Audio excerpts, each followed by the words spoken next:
How to fix not being able to change your date of birth on TikTok. This tutorial shows you a couple of ways to get it sorted on Android. First, open the TikTok app on your Android device and tap on Profile at the bottom right. From there, tap the three lines at the top right and go to Settings and Privacy. After that, tap on Account, then tap on Account Info. At this point, tap on Date of Birth. If it's locked and won't let you edit it, don't worry, there are a couple of things you can try. First, make sure your app is fully up to date. Open the Play Store, search for TikTok, and install the update if one is available. Once updated, go back and try changing the date of birth again from the same menu. Following this, if you're still unable to make the change, head back into TikTok's Settings and Privacy and scroll all the way down. From there, tap on Help Center. After that, tap on Chat with Us at the bottom of the screen. At this point, you'll see a few preset options. Tap on Account from the list.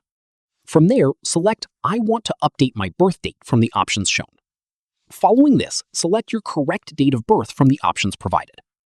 At this stage, TikTok may ask you to provide additional verification depending on your account. Go ahead and complete that. Finally, tap on Edit Date of Birth, set it to the correct date, and tap Confirm to save the change.